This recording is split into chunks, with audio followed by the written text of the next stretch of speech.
Hello दोस्तों, स्वागत है आपका मेरे channel Dev academy on classes पे। दोस्तों, आज हम यूनिट 2 का थर्ड लेक्चर पढ़ने वाले हैं जिसका टॉपिक है डिफरेंशियबिलिटी, अवकलनीयता। चलिए फ्रेंड्स, स्टार्ट करते हैं आज का वीडियो। मैं स्क्रीन शेयर कर देता हूं यहाँ पे।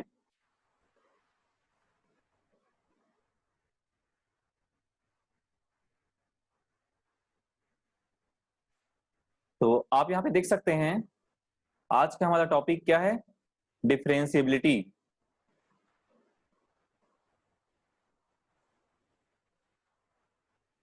अवकलनीयता, ठीक है। ये उच्च कलन का थर्ड टॉपिक है, ठीक है। उच्च कलन के यूनिट 2 का थर्ड लेक्चर है अवकलनीयता। चलिए स्टार्ट करते हैं। आज के टॉपिक में क्या है देखते हैं।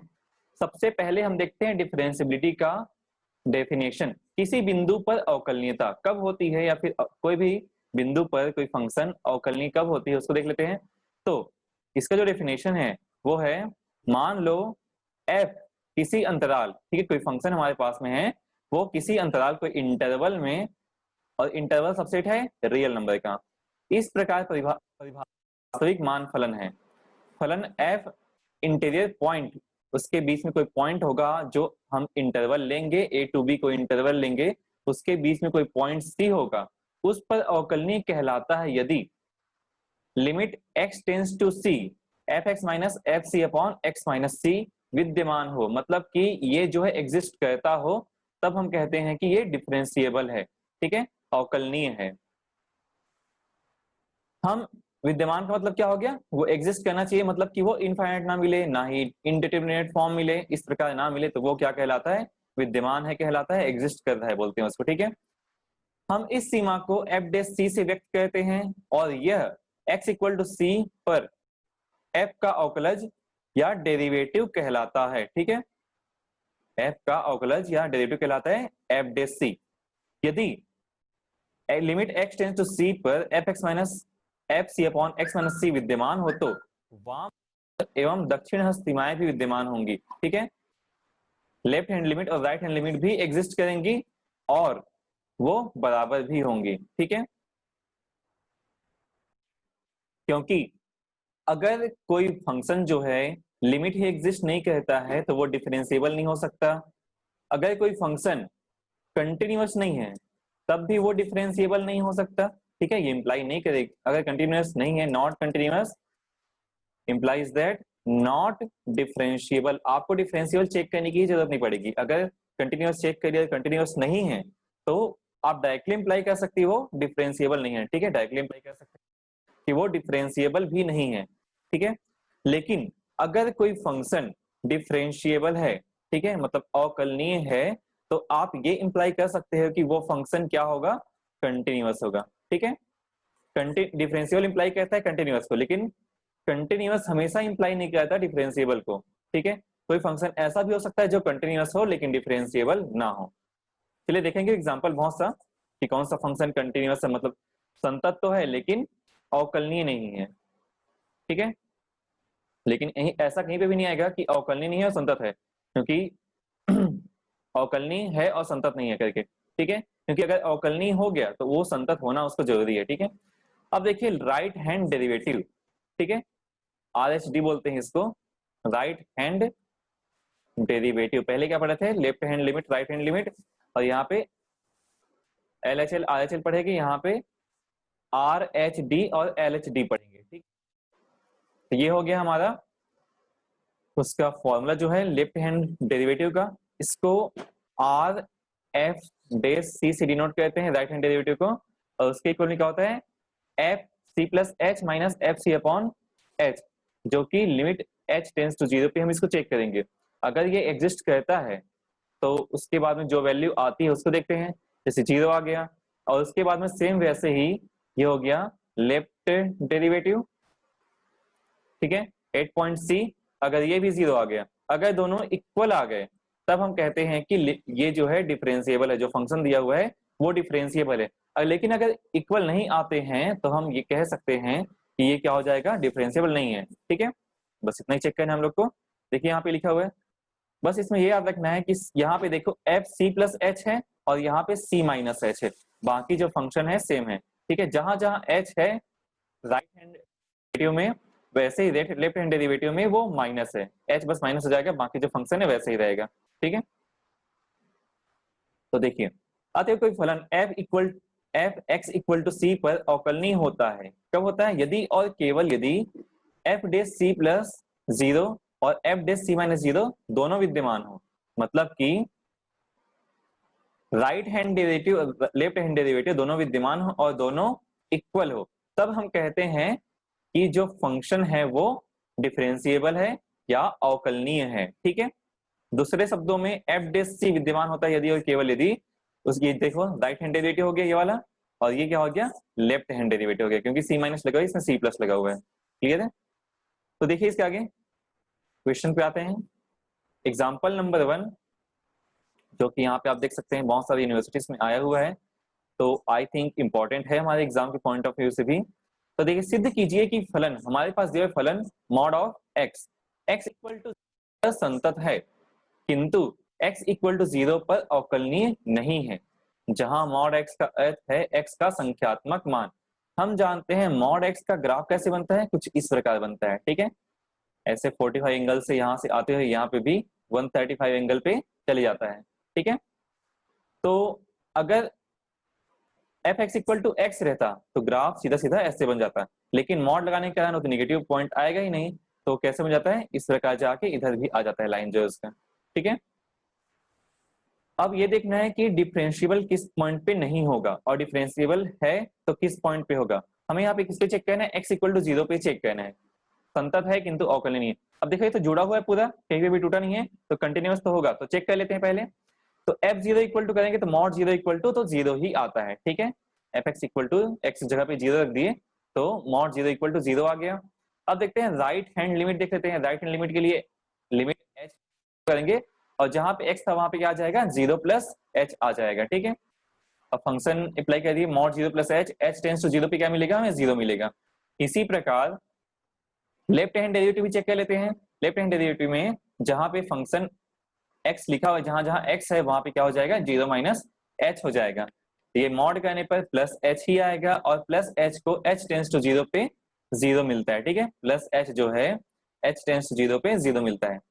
ये हो गया, ये भी 0 आ गया, ये भी 0 आ गया, और ये भी 0 आ गया, मतलब कि 8.0 भी 0 आ गया, लेफ्ट हैंड लिमिट भी 0 आ गया, और राइट हैंड लिमिट भी 0 आ गया, मतलब सभी इक्वल हो गए। ठीक है, तो यहां से हम कह सकते हैं कि ये जो फंक्शन दिया हुआ है वो क्या है? x इक्वल टू 0 पर संतत है। ठीक है, continuous at the point x equal to 0। ठीक है, अब अवकलनीयता चेक कर लेते हैं। अवकलनीयता का जो ये फॉर्मूला होता है उसको अच्छे से याद रख लीजिएगा।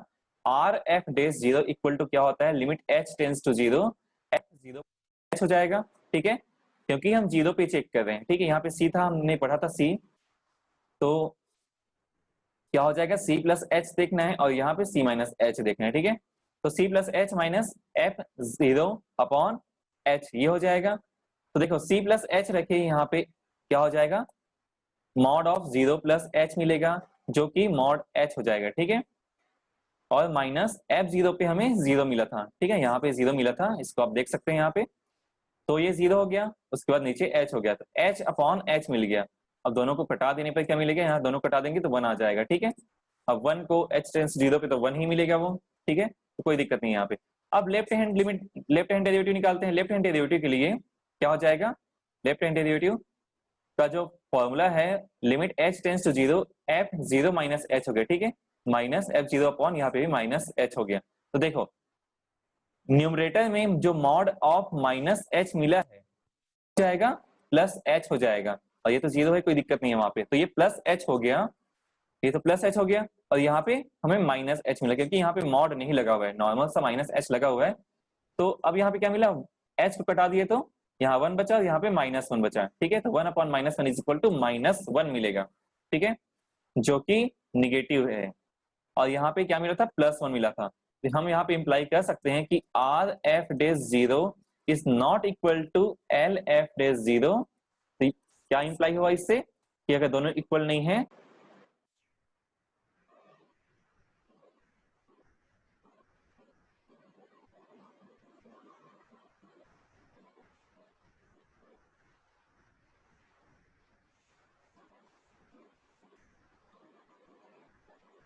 क्या हो रहा है यहाँ पे?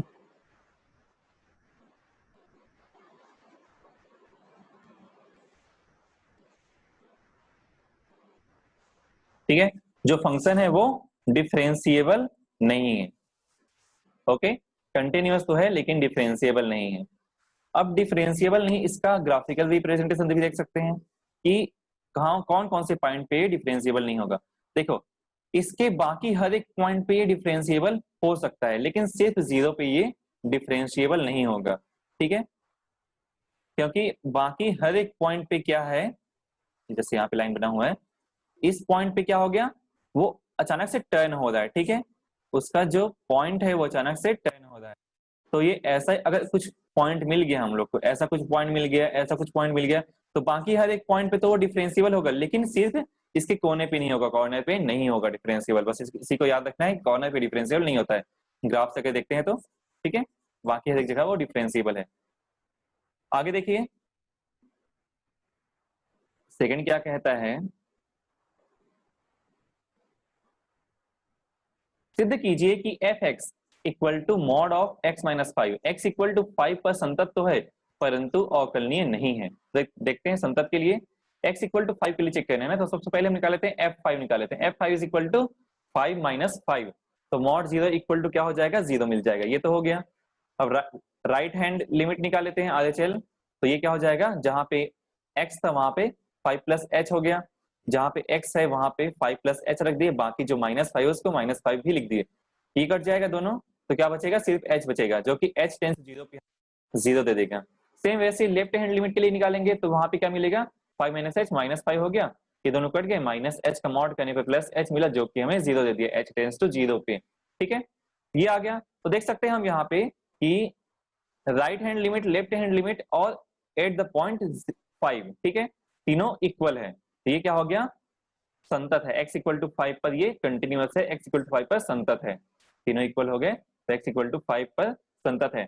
अब देखते हैं कंटिन्यूअस के लिए, कंटिन्यूअस के लिए फॉर्मूला याद रखना है आप लोग को, R f dash five is equal to क्या हो जाएगा, limit h tends to zero पे f five minus h minus f five upon h, क्या था formula, R f dash c का, की limit h tends to zero f C plus H minus F C upon h हो जाएगा। ठीक है, ये प्लस एच रहेगा आर एफ डेस सी के लिए, और ले एल एफ डेस सी के लिए क्या हो जाएगा, limit H tends to zero पे c minus h minus F C upon minus h मिलेगा। ठीक है, दोनों को हमें याद रखना है। तो देखिए, F five plus H minus f five upon h हो जाएगा, फंक्शन रख दिए, यहाँ पे क्या आ जाएगा, five plus H minus five मिल गया, फाइव फाइव कैंसिल हो गया, और एफ फाइव तो हमें जीरो मिला था। ठीक है, एफ फाइव हमें जीरो मिला था, डायरेक्ट हम यहाँ पे जीरो रख दिए।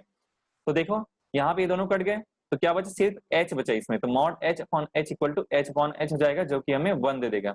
सेम पिछले जैसा ही है, left l f dash five is equal to क्या मिलेगा, limit H tends to zero पे एफ फाइव माइनस एच, ये तो जीरो हो जाएगा, यहाँ पे क्या मिलेगा, five minus h minus five मिला, ये कट गया, ये कट गया, mod of minus h upon minus h मिला, mod of minus h is equal to plus h मिला upon minus h equal to minus one मिलेगा, क्योंकि ये दोनों कट जाएंगे तो वन आ जाएगा, नीचे माइनस इसलिए वहां पे माइनस वन आ गया। ठीक है, अब देखते हैं, चूंकि आर एफ डेस और L f dash five equal नहीं है, ठीक है, तो अतः एक्स इक्वल टू फाइव पर जो फंक्शन एफ एक्स है वो डिफरेंशिएबल भी नहीं होगा। ठीक है, सिंपल सा है, और बहुत सारे क्वेश्चन है, इसको देख लीजिएगा। देखो, एक और क्वेश्चन है, संतत है किंतु आर एफ डे जीरो विद्यमान नहीं है, मतलब कि डिफरेंशिएबल नहीं है करके। ठीक है, देखो यहाँ पे कंटिन्यूअस निकाल लोगे, मैं इसको शॉर्ट बताता हूँ आपको, तीनों इक्वल आ गया तो वो कंटिन्यूअस है, left hand side right, left hand limit right hand limit और एट द पॉइंट जीरो, तीनों इक्वल है तो फंक्शन कंटिन्यूअस है। और आर एफ डे जीरो, अगर जीरो आ गया, l f d zero one आ गया, मतलब दोनों इक्वल नहीं है, तो हम कह सकते हैं कि एफ डेस जीरो क्या है, विद्यमान नहीं है। ठीक है, विद्यमान नहीं है। देखते हैं कल आगे, अभी तक हम लोग क्या देख रहे थे, कंटिन्यूअस है मतलब डिफरेंशिएबल कोई भी नहीं था। अब देख लेते हैं कौन सा डिफरेंशिएबल वाला भी देख लेते हैं। एक क्वेश्चन है, दर्शाइए कि फलन जो है x इक्वल टू जीरो पर संतत व अवकलनीय दोनों है, ठीक है। x इक्वल टू 0 पर संतत व अवकलनीय दोनों है। तो देखिए सबसे पहले हम चेक करेंगे, और एफ एक्स क्या दिया हुआ है, एक्स स्क्वेयर साइन 1/x जब x नॉट इक्वल टू 0 हो, और x इक्वल टू 0 जब x इक्वल टू 0 हो, ठीक है। एफ एक्स इक्वल टू 0 जब x इक्वल टू 0 हो। सबसे पहले हम देखते हैं सांतत्यता की परीक्षण कर लेते हैं, ठीक है। x इक्वल टू 0 पर वो संतत होगा कि नहीं होगा। अब दर्शाइए करके बोला गया है, वो संतत होगा ही होगा, तो हमें प्रूफ करना है यहाँ पे। तो f0 निकाल लेते हैं, f0 इक्वल टू 0 आ गया क्योंकि यहाँ पे दिया हुआ है पहले से ही, तो उसमें कोई दिक्कत नहीं हुआ। हम डेफिनेशन से बाय द डेफिनेशन बोल सकते हैं कि f0 इक्वल टू 0 मिल गया। अब देखिए दक्षिण हस्त सीमा मतलब right hand limit, right hand limit कैसे मिलता है, हम यहाँ पे क्या रखेंगे, लिमिट h टेंस टू 0 और f0 प्लस h रखेंगे। उसके बाद लिमिट क्या हो जाएगा, अब जो फंक्शन दिया हुआ है एक्स स्क्वायर 1/x है, ठीक है, तो वहां पे 0 प्लस h रख दिए, जहां जहां x है वहां पे 0 प्लस h रख दिए। उसके बाद 0 का कोई मतलब यहाँ पे है नहीं, तो 0 को हटा के h स्क्वायर साइन 1/h रख दिए। अब देखिए यहाँ पे क्या होता है, हम जब h टेंस टू 0 रखते हैं, ये क्या हो जाएगा, ये तो हमारा कहां से कहां तक मिलता है, -1 से +1 तक की वैल्यू मिलती है, ठीक है। तो -1 से +1 तक की वैल्यू मिलती है, और ये वाला जो h है वो क्या वैल्यू देगा हम लोग को, वो हमें देता है 0, h टेंस टू 0 पे वो 0 हो जाएगा। तो यहां से हमें क्या मिला, 0 मिल गया, ठीक है। वैसे ही लेफ्ट हैंड लिमिट के लिए क्या हो जाएगा, सेम वैसे ही f h 0 माइनस h कर दिए h टेंस टू 0 पे, तो जहां जहां x था वहां पे 0 माइनस h हो गया, तो यहाँ पे minus h square upon sine 1/h हो गया, ठीक है। ये माइनस h जो है ये कहां से आया, ये वाला माइनस जो है बाहर निकाल दिया, और ये वाला तो हमारा स्क्वायर हो गया प्लस हो गया था, ठीक है। ये हमारा फिर से क्या मिला, साइन 1/h जो है कहां पे बिलोंग करेगा, -1 और 1, मतलब कोई फाइनाइट वैल्यू मिलेगा हमें, और ये वाला h हमें क्या दे देगा, 0 दे देगा, ठीक है। 0 इंटू -1 कहते हैं तो वो 0 मिल जाएगा, ठीक है। तो देखो यहाँ पे left hand limit, right hand limit और एट द पॉइंट 0 क्या मिला हमें, 0 मिला, तीनों इक्वल आ गए। तो हम यहाँ पे बोल सकते हैं कि जो फंक्शन है वो x इक्वल टू 0 पर कंटिन्यूअस है करके, ठीक है। देखिए इसके आगे अब हमें चेक करना है x इक्वल टू 0 पर अवकलनीयता को, ठीक है। अवकलनीयता के लिए आर एफ डेस 0, इसका फॉर्मूला है हमारे पास में, लिमिट h टेंस टू 0 पे f 0 plus h minus f0 upon h हो जाएगा। अब जहां जहां x था वहां पे क्या हो जाएगा, 0 प्लस h रख देंगे, तो 0 plus h whole square sine 1/0 plus h हो जाएगा, जो कि यहाँ पे देखो h और h यहाँ से कट जाएंगे, h एक जो h बचेगा यहाँ पे h स्क्वायर का, उसका एक h कट जाएगा, ठीक है, सिर्फ एक h बचेगा, h साइन 1/h हो जाएगा यहाँ पे, ठीक है। तो इसके आगे क्या मिला, सेम वैसे ही अब यहाँ पे भी मिला कि ये जो वैल्यू है वो क्या हो जाएगा, -1 और 1 के बीच ही बिलोंग करने वाला है। तो -1 और 1 के बीच एक फाइनाइट वैल्यू मिल रही है हमें, साइन 1/h जो है, और यहाँ पे जो वैल्यू है वो क्या मिल गया, हमें 0 मिल गया। तो ऑब्वियसली ये h टेंस टू 0 पे हमें 0 दे देगा। सेम वैसे लेफ्ट हैंड डेरिवेटिव के लिए एल एफ डेस 0 लिखेंगे, लिमिट जो है h टेंस 0 पे 0 माइनस h हो जाएगा, minus f0 upon minus h मिलेगा, ठीक है। सेम वैसे वैल्यू पुट कर दी, जहां जहां x था वहां पे -0 माइनस h होल स्क्वायर हो गया, और यहाँ पे भी 0 माइनस h हो गया, ठीक है। तो अब देखिए क्या हो जाएगा, यहाँ पे प्लस x स्क्वायर मिलेगा जो कि ये दोनों को कटा देगा, तो क्या बचा, ये दोनों कट गए तो h साइन 1/h बचा, क्योंकि यहाँ पर जो माइनस था वो भी बाहर निकल के यहाँ पे माइनस आ गया, और जो कि ये दोनों को प्लस कर दिया, ठीक है। अब h साइन 1/h बचा, ये फिर से एक फाइनाइट वैल्यू है, कोई भी -1 और 1 के बीच में कोई फाइनाइट वैल्यू है, और ये क्या हो जाएगा, 0 मिल गया हमें। तो क्या मिलेगा हमें, 0 इंटू कोई फाइनाइट वैल्यू मल्टीप्लाई करते हैं किसी भी 0 के साथ में, तो वो हमें 0 ही देता है, ठीक है। तो देखो यहाँ पे राइट हैंड डेरिवेटिव और लेफ्ट हैंड डेरिवेटिव दोनों इक्वल हैं, दोनों इक्वल आ चुके हैं, तो हम कह सकते हैं कि x इक्वल टू 0 पर जो फलन है वो अवकलनीय है, जो फंक्शन है वो डिफरेंशिएबल है, हम इसको डिफरेंशिएट कर सकते हैं, बाकी जो डिफरेंशिएबल नहीं है उसको डिफरेंशिएट नहीं कर सकते, ठीक है। देखिए रोले का प्रमेय, ठीक है, रोले का प्रमेय, रोलेस थ्योरम, थ्योरम जो है अच्छे से याद रखिएगा, इसको प्रूफ करने की फिलहाल जरूरत नहीं है, क्योंकि इसका प्रूफ तो एग्जाम के पॉइंट ऑफ व्यू से बिल्कुल भी इंपॉर्टेंट नहीं है।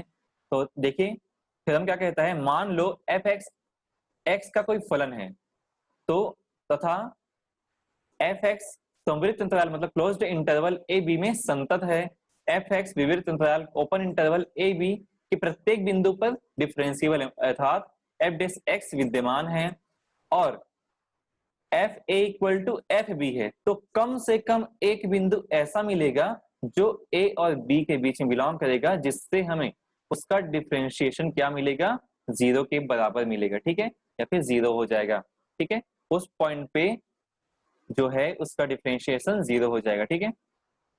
देखिए रोली का प्रमेय जो है ये इसमें, अब रोली का प्रमेय को हमें सत्यापन करना है, ठीक है, ये बहुत ही इंपॉर्टेंट है, इसको अच्छे से पढ़ लीजिएगा। एग्जाम्पल नंबर 1 है, अच्छा यहाँ पे मैं जो वीडियो बना रहा हूँ ये पूरे एग्जाम के पॉइंट ऑफ व्यू से भी है, अगर आपको कोई टॉपिक डिटेल में चाहिए तो आप मुझे कमेंट बॉक्स में बता सकते हैं, उसका मैं डिटेल एक प्रॉपर वीडियो में बना के आपको दे दूंगा, ठीक है। तो देखिए एग्जाम्पल नंबर 1 क्या कहता है, अंतराल -1 to 1 में एक्स स्क्वायर के लिए रोले प्रमेय का सत्यापन कीजिए, ठीक है। तो हम रोले प्रमेय का सत्यापन करेंगे, मतलब कि हम चेक करेंगे सबसे पहले कि वो क्लोज्ड इंटरवल में कंटिन्यूअस है या नहीं है, ओपन इंटरवल में डिफरेंशिएबल है या नहीं है, और f a equal to f b है या नहीं है। उसके बाद हमें क्या प्रूव करना है, सत्यापन करने के लिए f dash c equal to zero मिलना चाहिए, ठीक है, f dash c equal to zero मिलना चाहिए, मतलब जीरो होता है तो हम सी का मान ज्ञात करेंगे कौन से पॉइंट पे वो जीरो मिलता है करके, ठीक है। हम यहाँ से सी का मान करेंगे, तो देखिए एफ एक्स इक्वल टू क्या हो गया, एक्स स्क्वायर हो गया, ठीक है, ये हमारे पास में दिया हुआ है f x equal to x square मान लिए। अब ए इक्वल टू क्या है, लोअर इंटरवल क्या है, इस इंटरवल में सबसे लोएस्ट पॉइंट कौन सा है, -1 है, तो इक्वल टू -1 हो गया, ग्रेटेस्ट पॉइंट 1 हो गया, तो ए और बी मिल गया। अब एफ -1 अगर रखते हैं तो -1 का स्क्वायर मिल जाएगा जो कि 1 है, एफ बी मतलब कि एफ 1 का स्क्वायर करेंगे तो क्या मिलेगा, 1 मिल जाएगा। अब दोनों इक्वल आ गए, मतलब कि f equal to f b हो गया, ये तो फुलफिल हो गया। और हम जानते हैं एक्स स्क्वायर जो है क्या होता है, क्या होना चाहिए, सबसे पहले तो कंटिन्यूअस होना चाहिए, तो एक्स स्क्वायर जो है कंटिन्यूअस होता है, ठीक है, इसका ग्राफ कुछ ऐसा बनता है, कहीं भी टूटता नहीं है, ये कंटिन्यूअस है।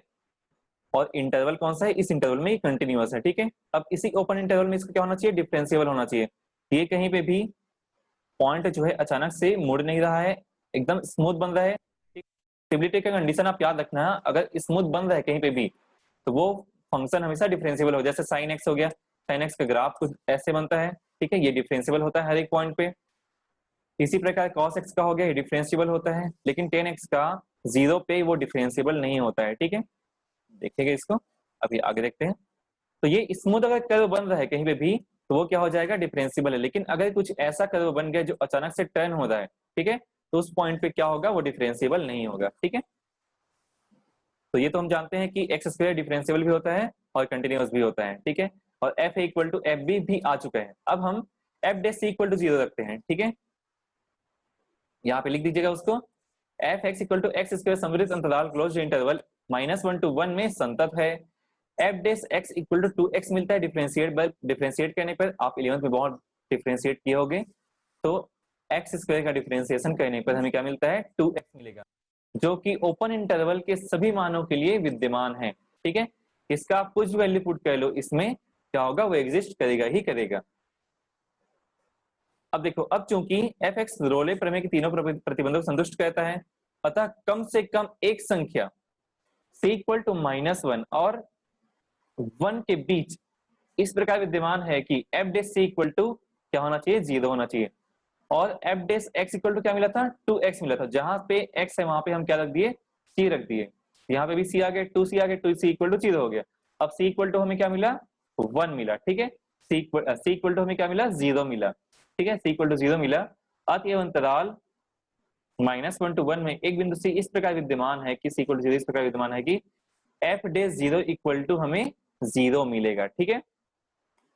ये किस में बिलोंग कर रहा है, c जो है क्लोज्ड इंटरवल -1 से 1 के बीच में, ठीक है, बिलोंग करना चाहिए, तभी उस c का वह, अदरवाइज उस c का अस्तित्व नहीं है, अतः रोले प्रमेय सत्यापित होता है, ठीक है। अगर इसमें बिलोंग नहीं करता, जीरो जो है अगर कुछ और इंटरवल रहता हमारे पास में 5 और 6 रहता तो इसमें तो बिलोंग नहीं करेगा, तो रोले प्रमेय सत्यापित नहीं होता करके बोलते। ठीक है, देखिए इसके बाद में फलन एफ एक्स इक्वल टू, ये फलन हमारे पास दिया हुआ है, ये एक पॉलिनोमियल है। हर एक पॉलिनोमियल जो है कंटिन्यूअस भी होता है और डिफरेंशिएबल भी होता है, याद रखना। हर एक पॉलिनोमियल क्या होता है, कंटिन्यूअस भी होता है और डिफरेंशिएबल भी होता है। ठीक है, कोई भी क्लोज्ड इंटरवल में।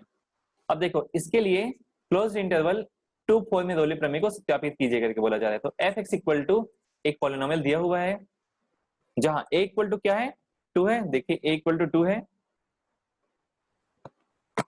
और b इक्वल टू क्या है, 4 है। तो चूंकि एफ एक्स एक द्विघातीय पॉलिनोमियल है तथा x के प्रत्येक बहुपद x के प्रत्येक मान के लिए एक संतत फलन होता है। ठीक है, मैंने आपको पहले हर एक पॉलिनोमियल क्या होता है, डिफरेंशिएबल भी होता है, कंटिन्यूअस भी होता है। अतः एफ एक्स समवृत्त अंतराल 2 4 में संतत है। इसका डिफरेंशिएशन क्या मिलेगा, 2x माइनस 6 मिलेगा। इसको डिफरेंशिएट कर दो तो क्या मिल जाएगा, f dash x is equal to, तो 2x हो गया, यहाँ पे x कट गया, माइनस 6 मिलेगा और वो जो है 8 जो है 0 हो जाएगा। ठीक है, तो 2x माइनस 6 मिला जो कि विपरीत अंतराल 2 4 के में x के सभी मानों के लिए विद्यमान है। कभी भी इनफाइनाइट वैल्यू नहीं मिलेगा, हर बार फाइनाइट वैल्यू ही मिलेगी। अब एफ ए और एफ बी को चेक करना है, एफ ए और एफ बी इक्वल आते हैं कि नहीं आते हैं। F a equal to f 2 रखें, यहाँ पे 2 रखने पर 4 हो जाएगा। ठीक है, यहाँ पे 2 रखने पर 6 into 2 is equal to minus 12 मिला, यहाँ पे 8 है तो 8 ही रहेगा। 8 प्लस 4 इज इक्वल टू 12 मिला और माइनस 12 इज इक्वल टू 0 मिल जाएगा। ठीक है, सेम वैसे ही एफ बी, यहाँ पे हम 4 रख देते हैं तो 4 स्क्वायर इज इक्वल टू 16 मिला, यहाँ पे 8 है, 16 प्लस 8 इज इक्वल टू 24 और 6 4 क्या मिलेगा, 24 मिलेगा। 24 माइनस 24 तो 0 मिल गया। तो हम देख सकते हैं f a equal to f b आ गया, मतलब कि अब अतः एफ एक्स रोले के तीनों प्रतिबंधों को संतुष्ट करता है। फलतः कम से कम एक संख्या सी का अस्तित्व तो इस प्रकार होना चाहिए कि f day c equal to 0 होगा। हम यहां से सी का मान निकालेंगे और सी का मान 2 और 4 के बीच में ही बिलोंग करना चाहिए। तो देखो एफ डे एक्स क्या मिला था, 2x माइनस 6 मिला था। ठीक है, एफ डे एक्स जो मिला था वो 2x माइनस 6 मिला था।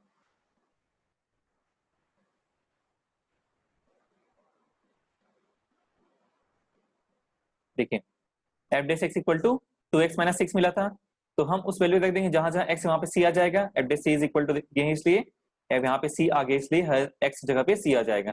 तो 2c माइनस 6 हो गया इक्वल टू 0 मिला, तो c इक्वल टू क्या मिल जाएगा, 3 मिल जाएगा। ठीक है, 2c इज इक्वल टू 6 हो गया, c is equal to 6 by 2 is equal to 3 मिलेगा। c इक्वल टू 3 मिला और 3 के बीच में बिलोंग करता है, 2 और 4 के बीच में बिलोंग करता है। अतः हम यहाँ से कह सकते हैं कि जो फंक्शन है वो 2 4 क्लोज इंटरवल 2 4 में रोले प्रमेय को सत्यापित करता है। अतः रोले प्रमेय सत्यापित होता है। ठीक है, आगे देखिए और हम रोले प्रमेय को सत्यापित करेंगे। दो फलन हमारे पास में, दोनों फलन को रोले प्रमेय को सत्यापित करेंगे दोनों फलन के लिए। ठीक है, रोले प्रमेय का सत्यापन कीजिए, सेम है, सिंपल सा है। तो सबसे पहले हम एफ ए और एफ बी निकाल लेते हैं। ये एफ ए है, ये एफ बी है, दोनों किसके बराबर आ रहे हैं, 0 के बराबर आ रहे हैं। ठीक है, अच्छा यहाँ पे जो फंक्शन है वो क्यूब के फॉर्म में है। एक मिनट निकाल लेते हैं इसको।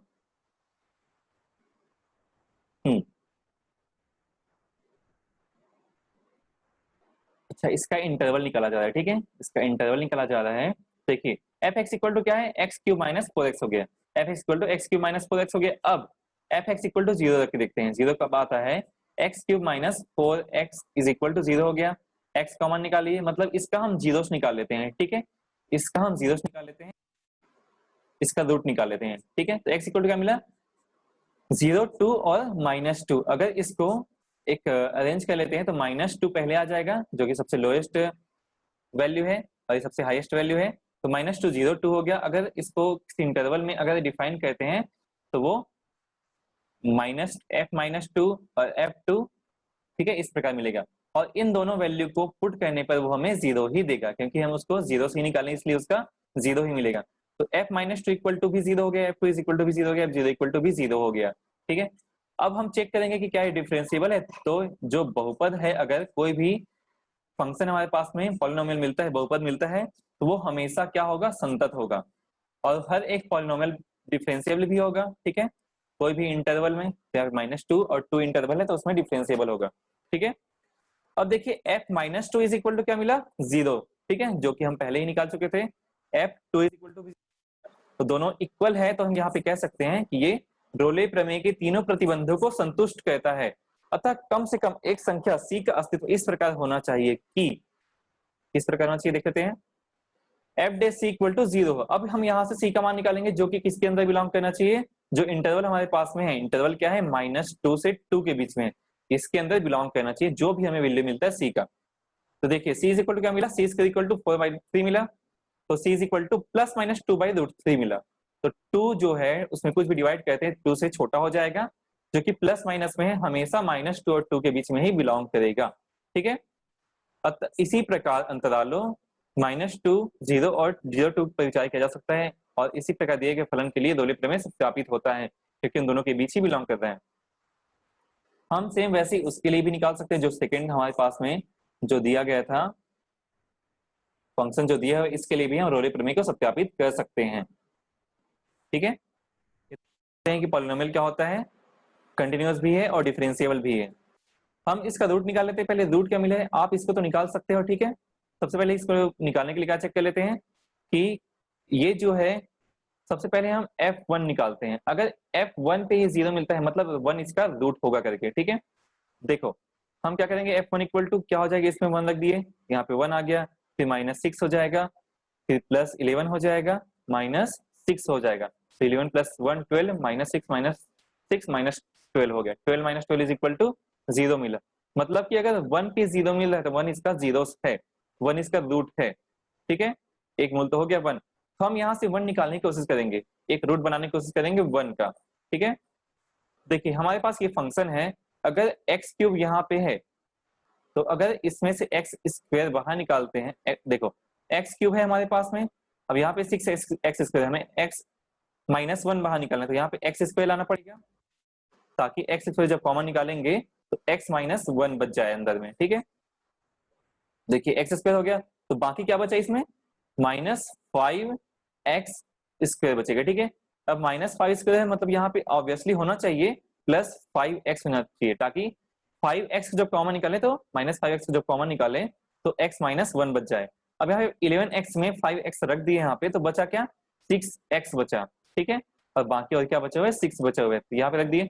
देखो अगर यहाँ से x² कॉमन निकालते हैं तो क्या बचेगा, x -1 बचेगा। ठीक है, सेम ऐसे यहाँ पे -5x को कॉमन निकालते हैं तो यहाँ पे +x बचेगा, क्योंकि -5x कॉमन निकाल रहे हैं तो प्लस में x बचेगा, और माइनस, क्योंकि यहाँ माइनस बाहर निकाल रहे हैं तो माइनस माइनस प्लस करने के लिए -1 आ जाएगा यहाँ पे। ठीक है, सेम वैसे यहाँ पे 6 को बाहर निकाल दिए, तो 6 को बाहर निकालने पर x -1 बचा।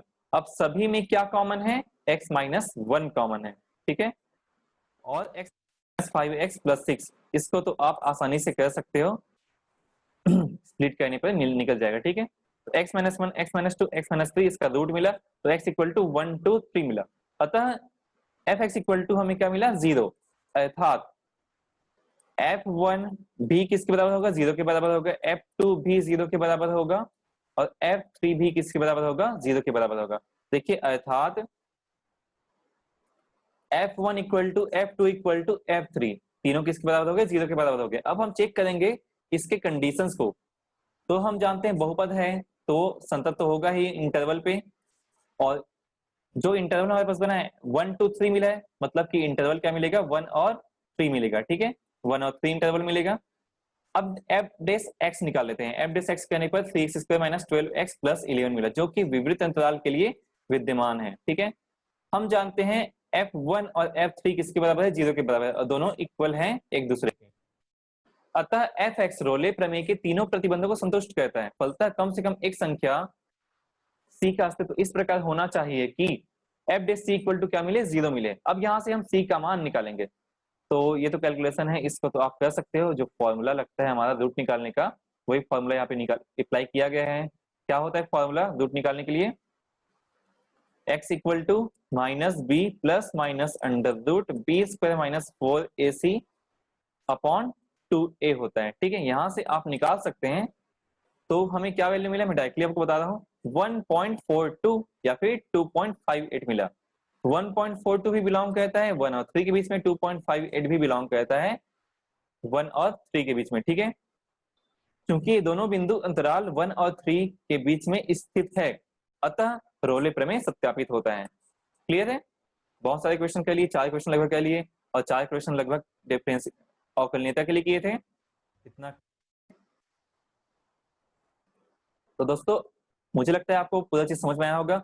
अगर आपको वीडियो अच्छी लगी हो तो लाइक कीजिएगा, कमेंट कीजिएगा और इस चैनल को सब्सक्राइब कीजिएगा और बेल आइकन दबाना ना भूलें ताकि मेरी आगे की वीडियो जो है आपको टाइम पे मिलती रहे। ठीक है, चलिए थैंक यू सो मच, मिलते हैं नेक्स्ट वीडियो पे, तब तक के लिए बाय बाय।